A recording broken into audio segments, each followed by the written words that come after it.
Apa yang akan kalian lakukan jika kalian menemukan sebuah desa yang tidak tertera pada peta? Apakah kalian akan menerima pemberian dari penduduk desa tersebut?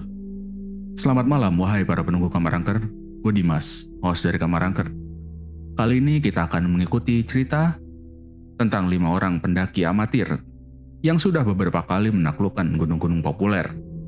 Kali ini pendakian mereka membawa mereka bukan ke sebuah tempat yang indah, tapi ke sebuah tempat gelap yang mereka tidak tahu jalan pulang. Seperti apa ceritanya? Mari kita simak saja langsung di cerita yang berjudul Desa yang Terlupa. Kabut turun lebih cepat dari perkiraan. Awalnya hanya seperti embusan tipis yang menyelinap di antara batang pinus. Tapi dalam waktu kurang dari 10 menit, jarak pandang menyusut drastis. Jalur tanah yang tadi masih jelas kini berubah menjadi garis samar yang seolah menghilang di depan mata. Ini bukan jalur yang tadi, gumam Raka menghentikan langkah. 4 orang lainnya ikut berhenti. Mereka berlima, Raka, Lintang, Dimas, Sari, dan Bayu. Pendaki amatir yang sudah beberapa kali menaklukkan gunung-gunung populer. Tapi kali ini mereka sengaja memilih jalur lain. Jalur yang tidak resmi. Tidak ada base camp besar, tidak ada papan petunjuk permanen. Hanya koordinat dari forum pendaki dan peta di ponsel. Dan sekarang sinyalnya mati. GPS gue muter-muter, kata Sari, menggeser layar ponselnya. Kita kayak muter di tempat. Bayu tertawa kecil. Santai, paling juga jalurnya bercabang ini. Tapi Raka menggeleng. Ia hafal pola jalur alam. Ini bukan bercabang. Ini terasa seperti mereka dipindahkan. Udara berubah. Bukan lebih dingin, tapi lebih berat. Seolah paru-paru mereka dipaksa bekerja ekstra. Bahkan suara hutan terdengar teredam, seperti dibungkus kain tebal. Lintang menunjuk ke depan. Ada rumah. Di balik kabut berdiri beberapa bangunan kayu. Bukan gubuk darurat pendaki, tapi rumah sungguhan. Berderet rapi beratap ijuk dengan pagar bambu yang sudah menguning. Desa? Di peta mereka tidak ada desa. Ini kampung, Dimas berbisik. Sebelum ada yang menjawab, seorang lelaki tua muncul di balik salah satu rumah. Rambutnya putih sepenuhnya, tapi punggungnya tegap.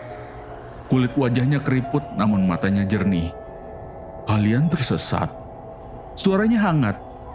Terlalu hangat untuk situasi seperti ini. Tak lama beberapa warga lain keluar. Perempuan parubaya, anak-anak, dan beberapa pria dewasa. Semuanya tersenyum. Masuklah, kata si lelaki tua. Kabut di gunung ini suka menipu arah. Kalian bisa istirahat dulu. Perut mereka memang sudah kosong. Dan entah kenapa, tak satu pun dari mereka menolak. Mereka dipersilakan duduk di sebuah rumah besar di tengah desa. Dapur tradisional mengepul.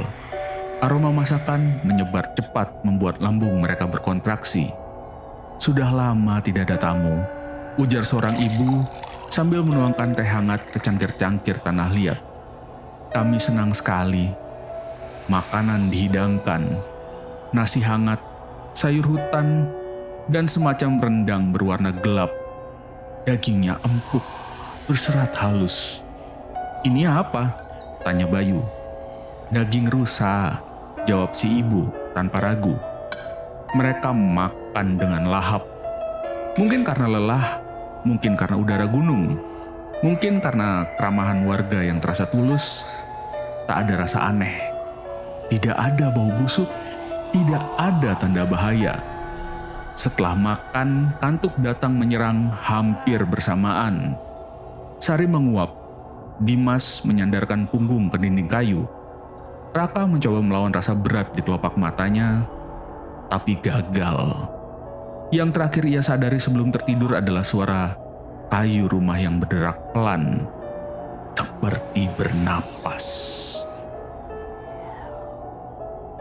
Raka terbangun dengan rasa kaku di leher. Ia mencoba menggerakkan kepala, tapi terasa berat. Kulitnya terasa berbeda, bukan gatal, tidak sakit, lebih seperti menebal. Ia duduk perlahan. Sinar matahari pagi menembus celah dinding bambu. Lintang masih terlelap di sudut ruangan. Bayu duduk di luar, memandangi kabut yang belum sepenuhnya pergi. "Kita harus lanjut hari ini," kata Raka. Bayu menoleh, wajahnya terlihat pucat. "Kak, lo ngerasa badan lo berat nggak?" Raka mengangguk. Sari keluar dari kamar kecil, wajahnya tegang. "Kulit tangan gue kayak keras." Ia mengangkat lengannya. Di bawah cahaya, kulitnya tampak kering dan kusam. Pola samar seperti serat kayu mulai terlihat di pergelangan tangannya. Dimas tertawa gugup. "Paling alergi udara gunung." Tapi saat ia tertawa, pipinya tidak bergerak seleluasa biasanya. Seorang anak kecil desa lewat di depan rumah. Ia berhenti menatap mereka lama. "Kalian sudah makan dagingnya ya?" katanya polos. "Iya," jawab Sari. Anak itu tersenyum. "Berarti sebentar lagi kalian lupa." Lupa apa?" tanya Raka. Anak itu tidak menjawab. Ia kemudian berlari pergi. Mereka mencoba meninggalkan desa 1 jam kemudian.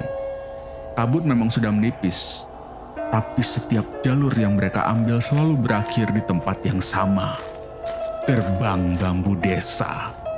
Lintang mulai panik. "Kita muter-muter." Raka mencoba jalur lain, lebih curam, melewati semak berduri.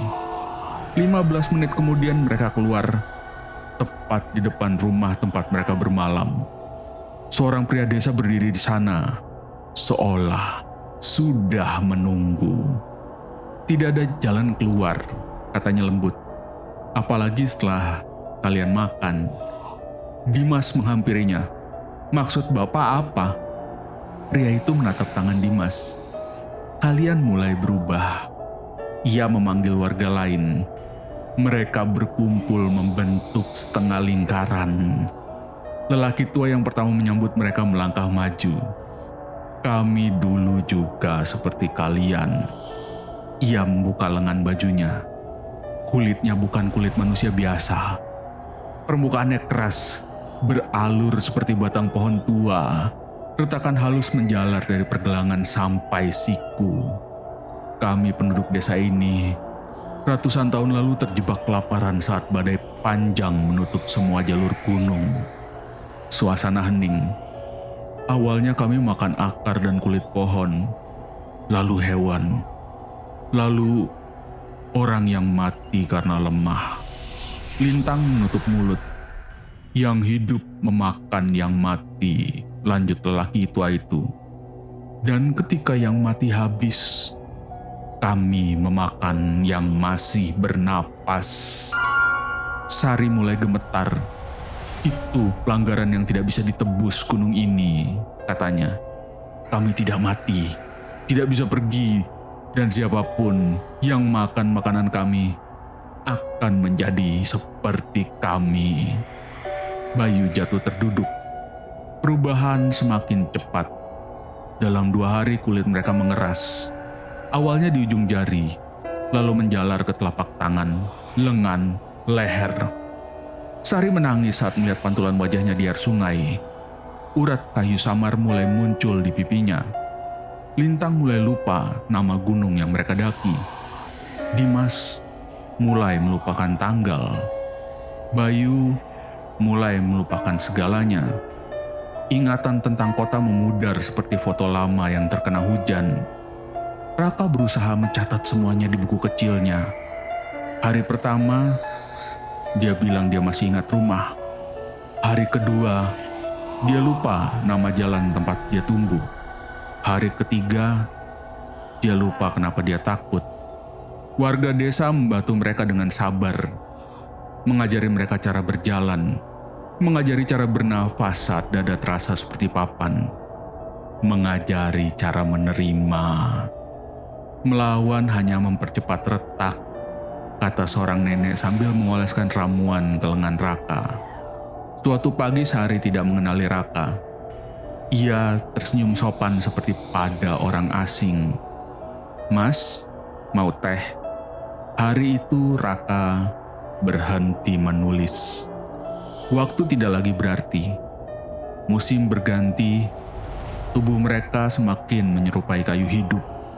Kulit coklat pucat, suara langkah berat, ekspresi wajah terbatas. Nama-nama mereka hilang satu persatu. Yang tersisa hanya rutinitas desa, menyapu halaman, memasak untuk tamu yang tersesat, menunggu. Dan suatu sore, kabut kembali turun. 5 pendaki baru muncul dari jalur hutan. Lelah, bingung. Wajah-wajah yang mengingatkan mereka pada sesuatu yang tidak bisa mereka sebutkan. Raka, atau siapapun dirinya sekarang, berjalan paling depan. Senyumnya kaku tapi hangat. Kalian tersesat, dan seperti dulu, kelima orang itu dipersilakan masuk. Segitu dulu cerita dari gue. Terima kasih udah mendengarkan. Dan seperti biasa, have a nice nightmare.